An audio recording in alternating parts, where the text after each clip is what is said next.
এই তো আন্ডাটা এখন উঠিয়ে নিচ্ছি।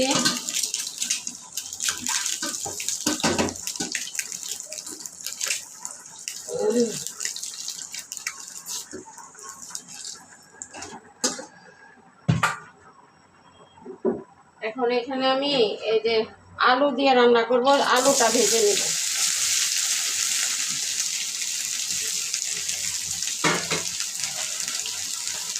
আলুর সাথে আমি একটু লবণ দিয়ে দিব, আর হচ্ছে একটু হলুদ দিয়ে দিব, হলুদের গুঁড়া। আর এই আলুর সঙ্গে আমি পেঁয়াজটাও ভেজে নেব, তাহলে আমার আগুনটা সাশ্রয় হবে, বুঝছেন? আমি কিপটা মানুষ, কিপটা বলেন আর সাশ্রয় করা বলেন, যেটাই বলেন, অযথা আমি কেন আমার আগুনটা আমি ক্ষতি করবো বলার? এটা তো আমার বোতলের গ্যাস, তাই না? কোনোটাই করা উচিত না। আমরা তো বাঙালি, বাটনা পাইলে আলকাতরা খাই, এরকম একটা অবস্থা। তো আমরা তো মনে করেন যে সরকারি গ্যাস হইলে সারাদিন অটো দিয়ে রাখি, কিন্তু নিজের পায়ে যখন পাড়া লাগে তখন আমরা ব্যথা পাই। সেরকম আমিও কারো ব্যতিক্রম না, তবে চেষ্টা করি। আমি যে ভাড়া বাসায় থাকি, অনেকে আছে, আমি নিজের গল্প করি না, এটা আমার স্বভাবে হয়তো পরিণত হয়ে গেছে।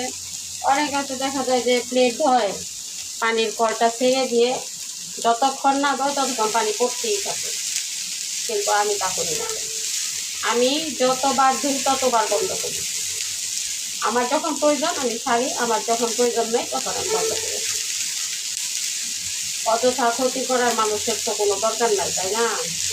মানুষের ক্ষতি কি মানুষে করে? ভালো মানুষ কখনো করে না।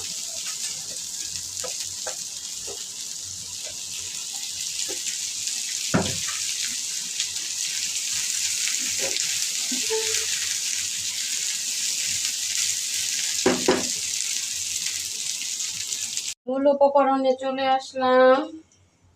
আমি এই যে একটা এলাচ আর একটা দারুচিনি আর একটা তেজপাতা 2 ভাগ করে দিয়ে দিই।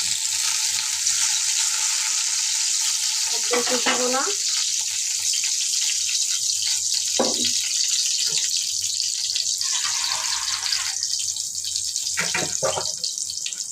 আমি এখন এখানে একটু পেঁয়াজ বাটা, রসুন বাটা,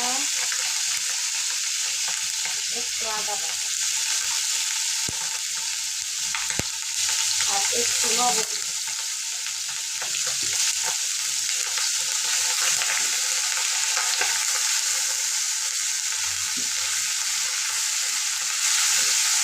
একটু ভেজে নিলাম। এখন আমি এখানে গুঁড়া মশলা দিয়ে দেবো। 1/2 চামচ হলুদের গুঁড়া দিলাম, 1 চামচ শুকনা মরিচের গুঁড়া দিলাম, আর সজের গুঁড়া দিলাম 1 চামচ, আর সামান্য একটু জিরা দিলাম।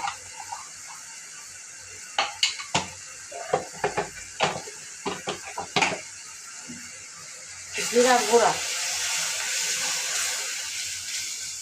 এখানে আমি কাঁচা কাঁচা মরিচটা দিয়ে দিব।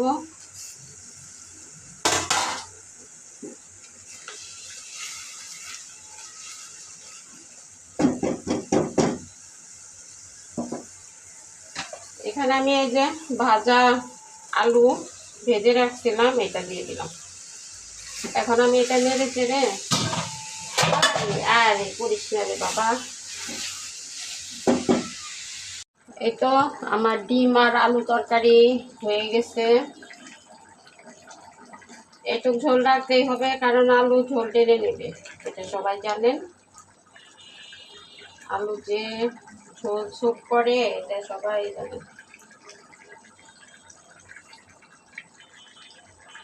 তো সবাই ভালো থাকবেন, সুস্থ থাকবেন, নিরাপদে থাকবেন। আসলে আমাদের রান্নার অনেক কিছু স্কিপ করতে হয়, কারণ নয়তো ভিডিওটা অনেক বড় হয়ে যায়। পুরো রান্নাটা দেখাইতে গেলে। তো সবাইকে আবারও ধন্যবাদ জানাচ্ছি। অন্য কোনো ভিডিওতে আবার দেখা হবে। কথা হবে। আল্লাহ হাফেজ।